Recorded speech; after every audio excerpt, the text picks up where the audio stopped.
Fala galera, tudo bem? A Champions está de volta e o Manchester City eliminou o Real Madrid nas oitavas aí nesse jogo do retorno da Champions depois de tanto tempo. E foi uma eliminação incontestável, né? O Manchester City foi superior no total, no todo mesmo, dos 180 minutos, por mais que seja muito difícil lembrar dos 90 primeiros, né? Porque tanto tempo de distância aí, 5 meses entre um jogo e outro, mas o Manchester City foi melhor no confronto como um todo e foi melhor no jogo da volta, inclusive, jogando sem torcida, como não dá para ser diferente atualmente, mas muito a partir de alguns aspectos táticos, então a gente passa por alguns deles nesse vídeo de agora. Convido você a se inscrever aqui no canal. Se você ainda não se inscreveu, clica aqui embaixo, ativa o sininho da notificação, aproveita e deixa o seu comentário para você o que foi o principal destaque dentro da partida, o que foi o ponto que mais chamou atenção nessa classificação do Manchester City para cima do Real Madrid.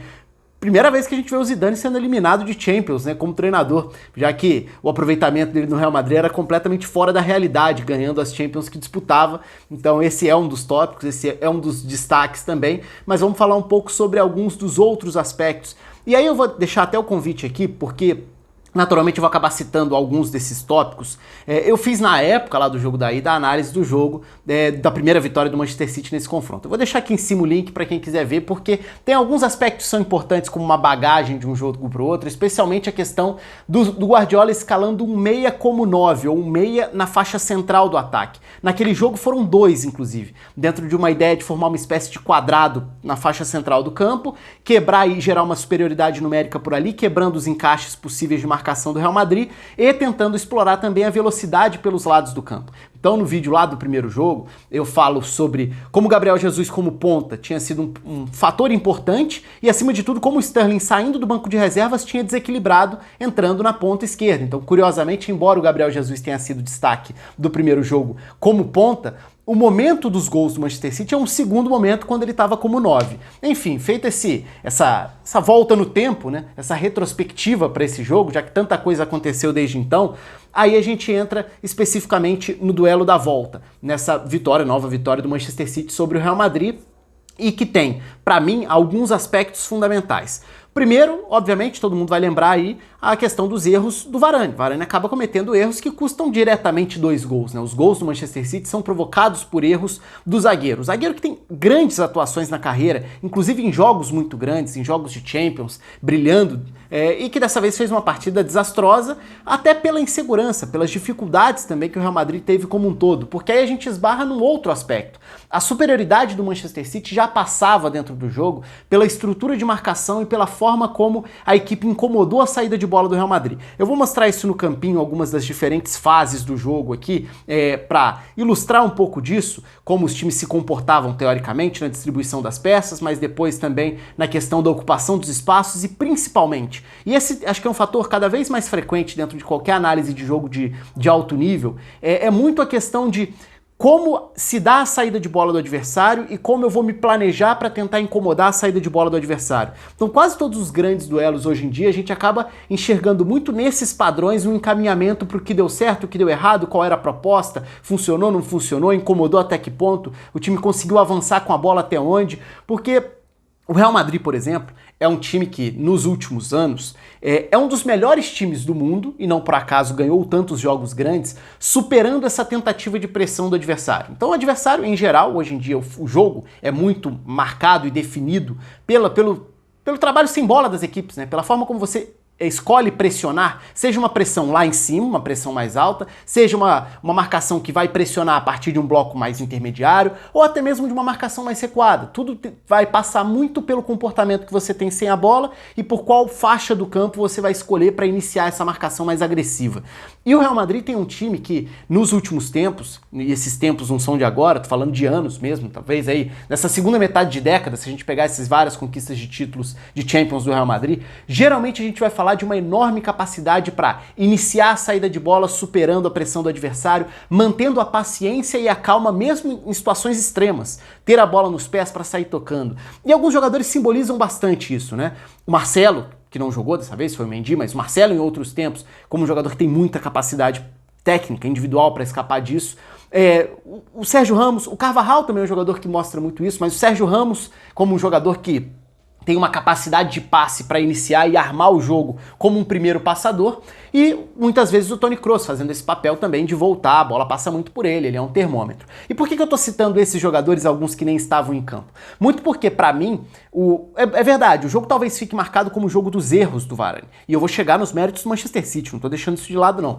Mas talvez o grande símbolo disso seja justamente a dificuldade que o Real Madrid teve, e aí é inevitável a gente falar da ausência do Sérgio Ramos. Porque se o Real Madrid tá muito acostumado a ter times que tentam incomodar, mas o Real Madrid também tá muito acostumado a superar esse incômodo, isso passa muito pela figura do Sérgio Ramos. E aí entra um aspecto que é difícil até mensurar, né? Porque ele é um zagueiro que participa de todas as fases do jogo, ele é um zagueiro que faz gols lá na frente, que desarma lá atrás, mas que também constrói muito, que supera a pressão do adversário, que distribui, que passa, que lança e que mantém o time calmo com a bola para sair jogando, além de crescer em jogos grandes. Então a gente tá falando de um jogo de infelicidade do Varane e também de uma dificuldade que vai além dessas falhas, porque as falhas são consequências das dificuldades. E aí a gente vai entrar na questão do campo.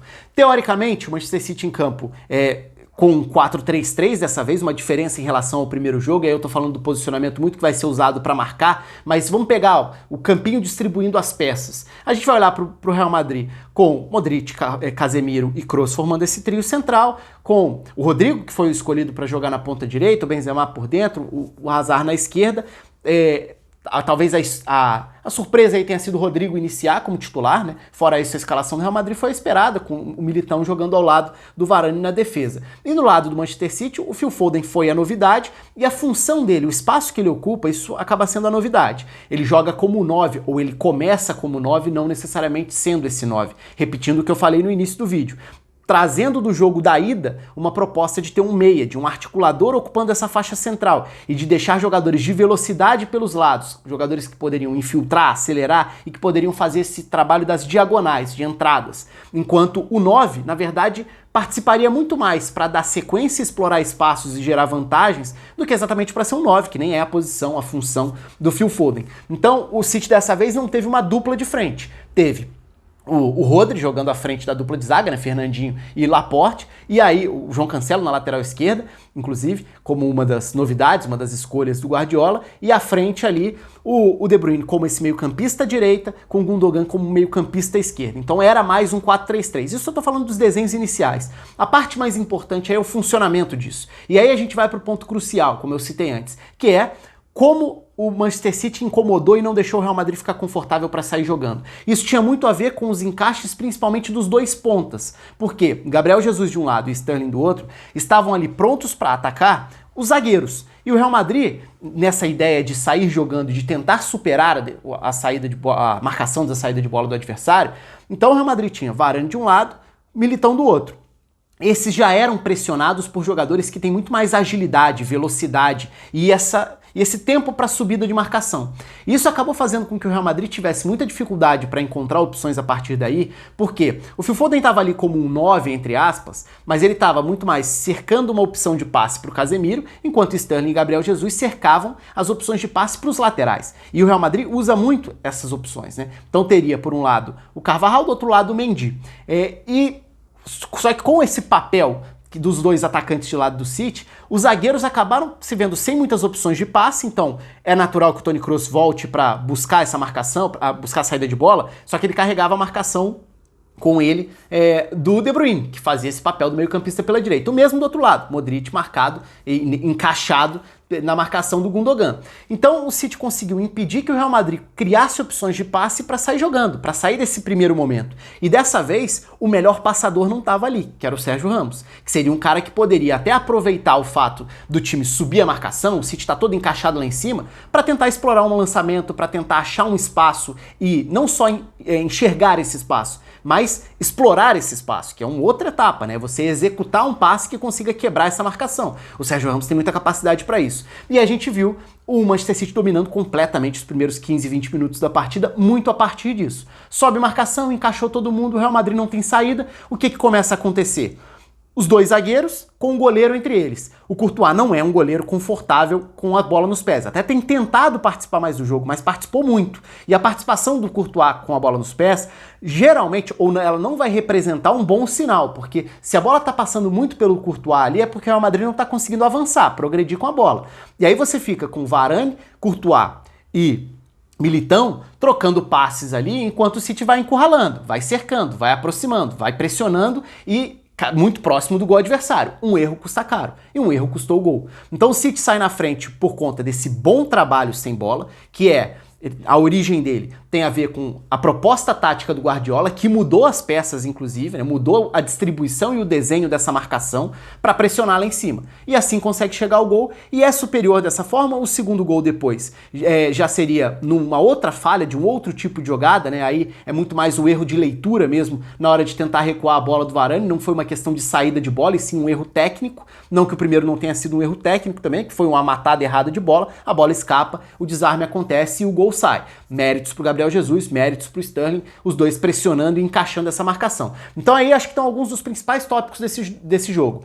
A forma como o City escolheu marcar, do ponto de vista de distribuição das peças, a agressividade para encaixar essa marcação, a dificuldade do Real Madrid sem encaixar a saída de bola funcionando da forma habitual e o erro técnico, aí a falha individual gerando gols, o fato do Courtois ter participado mais também. É verdade que o Real Madrid volta para o jogo, e aí tem muito da participação do Benzema tentando dar essa opção, né, e tanto que ele inicia e termina o lance que tem uma boa jogada individual do Rodrigo, inclusive, mas não foi uma boa partida do Real Madrid, porque o Real Madrid teve muita dificuldade para avançar desde a saída de bola e para criar alguma coisa. O Hazard fez uma partida muito apagada.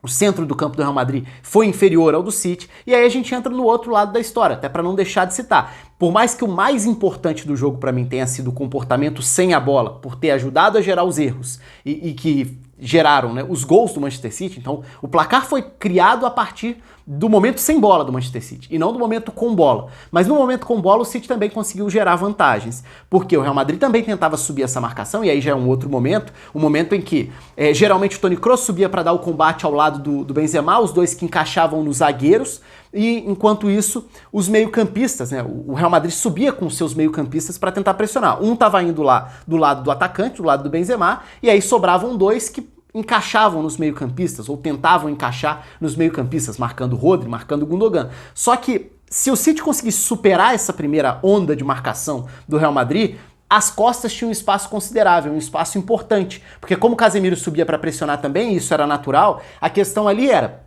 o Phil Foden circulando nessa área, e além disso ainda tinha o De Bruyne, né? Eles conseguiam arrastar muitas vezes um dos zagueiros e assim eles tentavam ampliar a área para acionar os pontas, os jogadores de velocidade. No segundo tempo o Guardiola mexe um pouco nas peças, né? Muda um pouco essa configuração que tinha começado com Jesus na esquerda, Sterling na direita, Phil Foden como 9 e o De Bruyne como mais solto do trio de meio-campistas, principalmente nesse momento de saída de bola, para já ser acionado na frente. Por isso, tantas vezes no jogo, a sensação de que o De Bruyne recebe a bola podendo correr, conduzir a bola, arrancar com a bola. E por isso essa sensação de que em vários momentos ele passeou nesse meio campo. Porque o City conseguiu, ao contrário do Real Madrid, o City conseguiu superar essa ideia de encaixe, essa proposta de marcação adiantada do Real Madrid. Então o City foi superior. Com a bola e sem a bola, os gols nascem de falhas, de erros. E tem sim, obviamente, o peso do erro individual, mas esse erro individual também não acontece por acaso. Acontece como consequência de um mérito do Manchester City, que foi jogar melhor taticamente e executar melhor a sua proposta.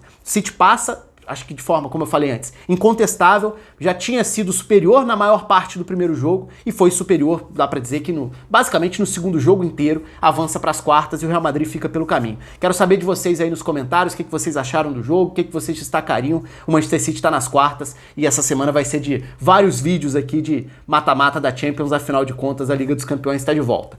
Curtam aí o vídeo, comentem, se inscrevam no canal, um abraço e até a próxima.